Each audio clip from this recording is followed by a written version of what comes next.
Bonjour Clarisse Bordenot. Bonjour. Alors c'est vous notre auteur du guide Petit Futé Sibérie et Oui, donc vous connaissez très bien cette région et vous avez oui. plein de conseils à donner à nos lecteurs du guide Petit Futé Sibérie. D'abord en ce qui concerne les visites. Alors vous leur recommandez quoi?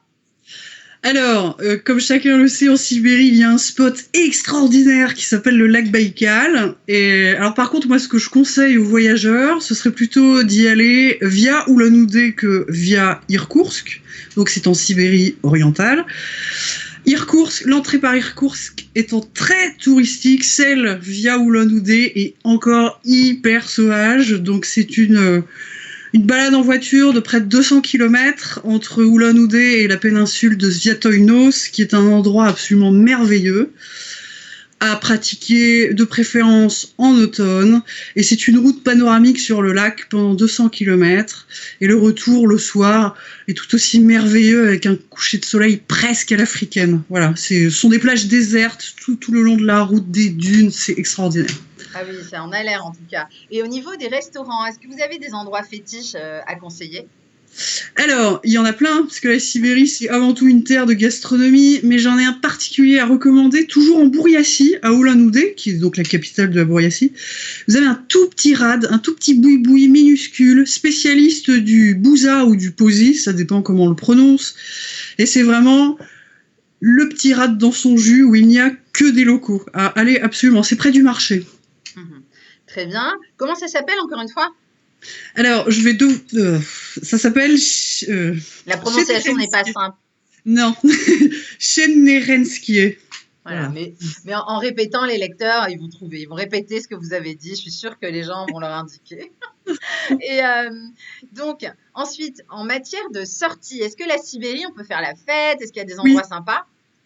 la Sibérie n'est pas une terre glacée, la Sibérie est une terre de fête. Alors particulièrement, je dirais, à Novosibirsk, qui est la troisième île de Russie et par ailleurs la capitale de la Sibérie. Elle se trouve en Sibérie occidentale. Donc à Novosibirsk, on a un super rad qui s'appelle Guevara, qui a pignon sur rue dans la rue Lénina. Et alors là, c'est ouvert pratiquement toute la journée. Ça fait resto, bar festif, club nocturne avec un dance floor, etc. Il y a des animations, du karaoké, des jeux. Vous pouvez danser sur les bars. Et surtout, les serveuses sont ultra sexy, messieurs. Ah, ils vont y aller, c'est sûr. Donc, ça s'appelle Guevara comme Che Guevara, finalement. Oui, Ah, exactement. là, c'est facile à prononcer au moins. Oui. Et le meilleur bon plan de tous les bons plans pour vous dans le guide que vous avez écrit, ce serait lequel? Alors, je dirais que c'est une ville, c'est la capitale du Kraï de Krasnoïarsk. Donc, Krasnoïarsk, qui est une ville qui, depuis quelques années, explose, qui n'est pas encore tout à fait super touristique, mais qui est, je dirais, extraordinaire entre jungle urbaine et taïga. Alors, vous avez énormément de culture, de vie nocturne, de spots super sympas où traîner la journée. Par exemple, Yushin Brother, qui est un barbier qui fait club en même temps, etc. Par ailleurs, il y a aussi dans cette ville une réserve naturelle de plus de 40 000 hectares qui est vraiment à l'entrée de la ville.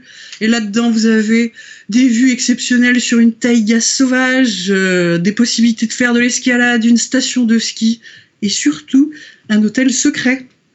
Voilà, une guest house dans laquelle vous pouvez dormir moyennant, il me semble, 4500 roubles la nuit, en plein milieu de la forêt et peut-être au milieu des ours. Voilà. Faut être un peu courageux quand même. Et 4 500 roubles, c'est combien en euros? Vous avez une Ça idée? fait environ 50 € la nuit. Ça va, il est facile à trouver cet hôtel caché? Il est pas facile à trouver, C'est ça. mais l'adresse est dans le guide. C'est la guest house Nadim. Voilà.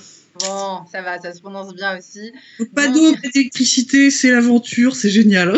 ah oui, non, ça donne envie, c'est vraiment l'aventure, comme vous dites.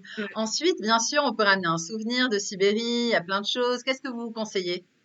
Alors, il y a vraiment un truc à ramener à mon sens, c'est la chaussette de babouchka.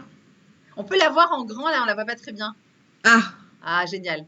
Ah oui, c'est une alors ça, chaussette. c'est la chaussette en laine tricotée main par une petite grand-mère. C'est donc une babouchka. Ce qu'il faut absolument faire en Sibérie pour trouver des bons souvenirs, c'est arpenter les marchés, mais éviter ceux qui sont trop touristiques, comme celui d'Irkoutsk, super touristique. Par contre, celui de Novosibirsk ou d'Ulan-Ude, etc., sont hyper dans leur jus. Et on ira voir en priorité les stands des babouchkis, justement, qui ont toujours quelque chose d'incroyable à vendre. Une herbe médicinale, du chaga, c'est un champignon médicinal aussi, puis des petites paires de chaussettes, et puis du thé, enfin des choses comme ça. Voilà. Oui, alors les babouchkis, la babouchka, c'est qui exactement? C'est vrai qu'on ne sait pas trop quand on ne connaît pas. Ben, on va dire que ce sont des petites grand-mères qui cultivent leur jardin et qui font les marchés et qui vendent leurs légumes du marché, leur propre production, aussi leurs cueillettes, leurs champignons, les baies, etc. Ah, très typique donc. Remontrez-nous ces magnifiques chaussettes de la babouchka là. Alors celles-là, elles viennent de Bichoura. C'est un village de vieux croyants, toujours en Bouriatie. Par ailleurs, un lieu extraordinaire aussi. Voilà. Très bien, Clarisse, c'était vraiment très dense, très sympa comme interview et je suis sûre que nos lecteurs, ils vont avoir de quoi faire grâce à vous, c'est certain. Allez, à bientôt. Bon voyage. Au revoir. Merci.